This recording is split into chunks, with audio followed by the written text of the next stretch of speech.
सुनहरे जादुई अंडे। एक बार की बात है, किसी गांव में सुमेर नाम का एक किसान अपनी पत्नी अलीना के साथ रहता था। उसका पति रोज काम के लिए निकलता और जो भी कुछ कमा कर लाता उसी से घर का खर्च चलाता है। एक दिन उसकी पत्नी ने कहा कि हम कैसे इस तरह से अपना जीवन काटेंगे, तुम कोई बड़ा काम क्यों नहीं करते? हमारी तो कोई संतान भी नहीं है जो बूढ़े होने पर हमारी देखभाल करेगी और हमें खिलाएगी। हमें कुछ ऐसा काम करना चाहिए जिससे हमारा जीवन आराम से कट सके। अलीना के कहने पर वो अपना थैला और सामान लेकर चल पड़ा। पूरे दिन भटकने के बाद भी उसे कोई काम नहीं मिला। अंत में वो निराश होकर जंगल की तरफ चला गया। उसने सोचा वहाँ जाकर कुछ शिकार ही कर ले और जिससे उसका आज का खर्च चल जाए। सुमेर जंगल में बहुत दूर तक चला गया। उसे एक पेड़ के नीचे एक हंस दिखाई पड़ा। उसने उसका पीछा किया और हंस जाकर झाड़ियों में दुबक गया। सुमेर ने अपने तीर से उस पर निशाना लगाया, लेकिन जब झाड़ियों के पास गया तो वो हंस वहाँ से जा चुका था। लेकिन उसने जो कुछ भी देखा उससे वो आश्चर्यचकित हो गया। उसने देखा कि वहाँ झाड़ियों के पास 7 सुनहरे अंडे पड़े थे। सुमेर ने जल्दी से सभी अंडों को उठाकर अपनी थैली में रख लिया और उनको लेकर घर आने लगा। एक एक करके सभी अंडे गिरते गए।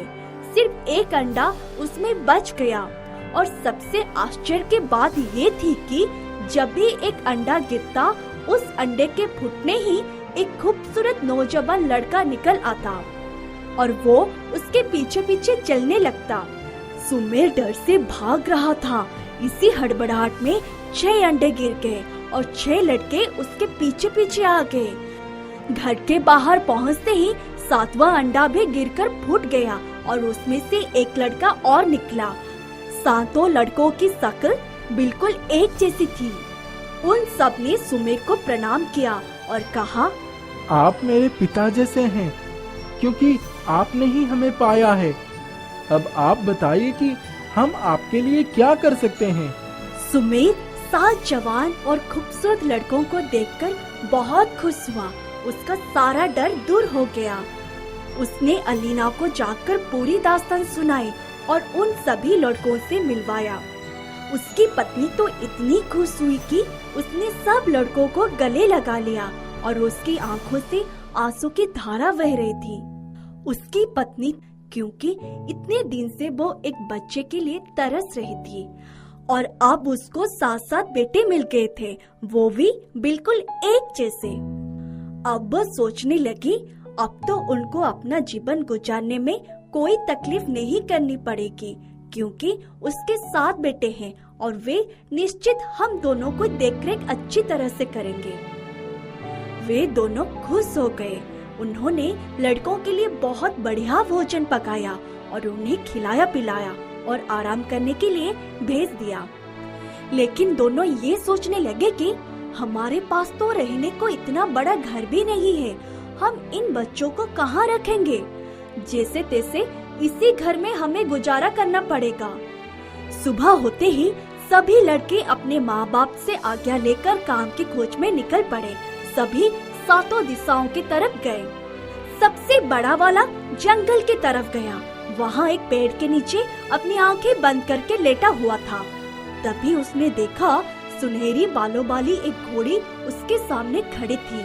वो उस पर सवारी करने के लिए जैसे ही वो उठा, घोड़ी सरपट भागी। वो उसके पीछे पीछे दौड़ने लगा और अंत में घोड़ी को काबू कर लिया। तुम मुझे क्यों पकड़ना चाहते हो? मैं काम की खोज में निकला था। मेरे गरीब माँ के पास बहुत छोटा घर है और मैं चाहता हूँ कि उनके पास एक बहुत बड़ा घर हो जिसमें सारी सुख सुविधाएं हो। इसीलिए मैं तुम पर सवारी करके दूर देश जाऊंगा और वहाँ से कमाकर अपने माँ बाप के लिए पैसे लाऊंगा। सुनहरी बालों वाली घोड़ी ने कहा, बस इतनी सी बात है, तुम मुझे छोड़ दो, जाओ, तुम्हारी ये इच्छा पूरी हो गई। वो लोग तुम्हें और क्या चाहिए? अरे मैं तुम्हें कैसे छोड़ सकता हूँ? जब तुम इतनी मायावी हो कि तुम ये सब कुछ एक पल में कर सकती हो तो तुम मेरे लिए कितनी अनमोल होगी। मैं तुमसे विवाह करना चाहता हूँ और तुम्हें अपने साथ ले जाना चाहता हूँ।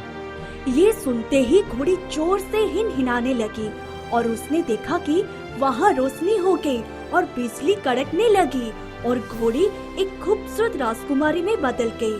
तब वो उसे आश्चर्य से देखने लगा और बोला, अरे ये सब कैसे हुआ, मुझे बताओ। राजकुमारी ने कहा, मैं किसी जादूगर के जादू से सुनहरे बालों वाली घोड़ी बनी थी, लेकिन उसने कहा था कि जब मुझसे कोई बहुत ही शक्तिशाली और तेजस्वी युवक विवाह का प्रस्ताव रखेगा, उसी समय मैं अपने असली रूप में आ जाऊंगी। वो लड़का बहुत खुश हुआ और खुशी खुशी उसको अपने साथ ले गया। उसके घर की काया पलट चुकी थी। सुमेर और अलीना तो पहले से ही खुशी के मारे बुराए हुए थे और जब उन दोनों को देखा तो और भी बहुत खुश हुए और उन्होंने राजकुमारी के साथ उसका विवाह कर दिया।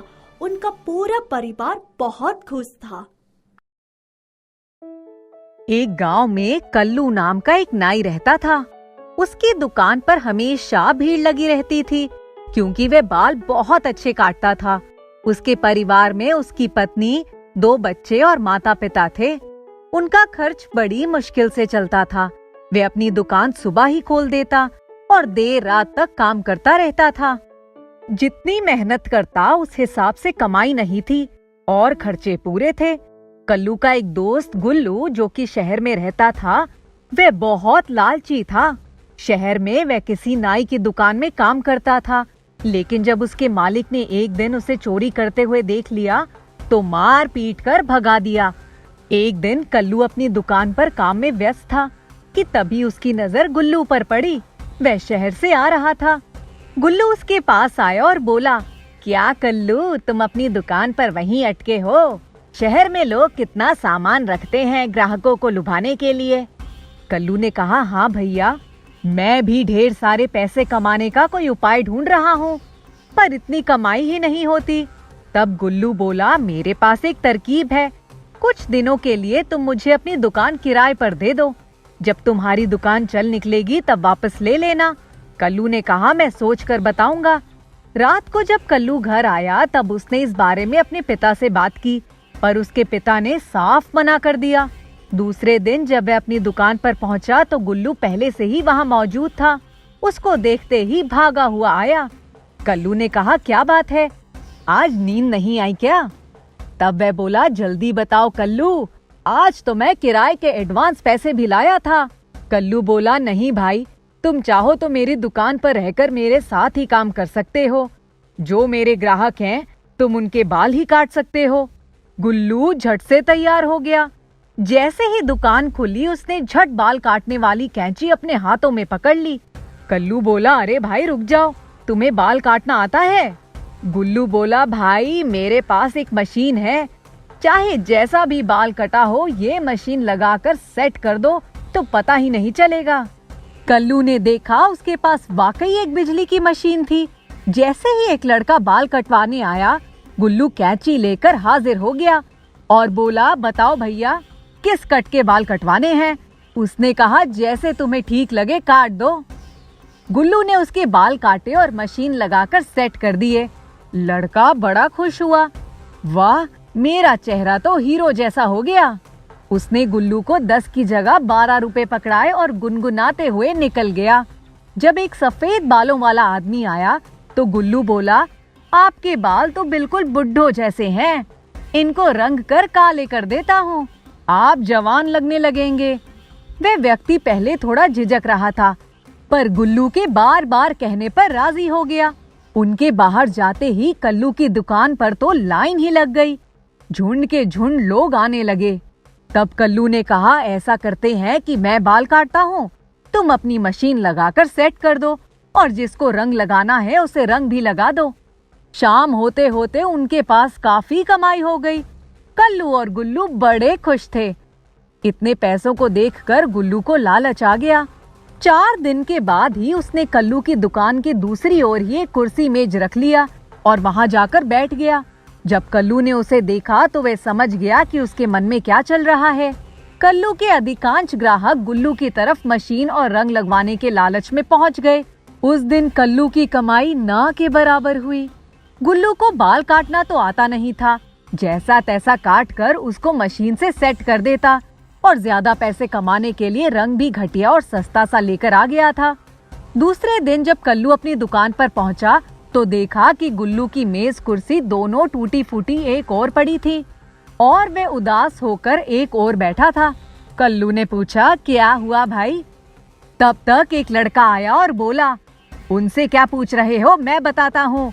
इनसे बाल कटवा कर जब लोग नहाने गए तो सारे बाल बेतरतीब कटे हुए थे और इन्होंने पैसे भी ज्यादा लिए थे। जिन लोगों ने बाल रंगवाए धोने के बाद वो भी छूट गया। सबने मिलकर इनकी पिटाई की है, इसलिए उदास बैठे हैं। कल्लू ने सोचा चलो गुल्लू को उसके लालच के लिए सबक मिल गया, अब तो वे सुधर ही गया होगा। कल्लू ने उसका हाथ पकड़कर उसे उठाया और अपनी दुकान पर ले आया। उसको पानी पिलाया और बोला, देखो गुल्लू, जो हो गया उसे भूल जाओ, मेरी दुकान पर काम करो, हम तुम मिलकर अच्छी कमाई कर सकते हैं, ये तो तुम देख ही चुके हो।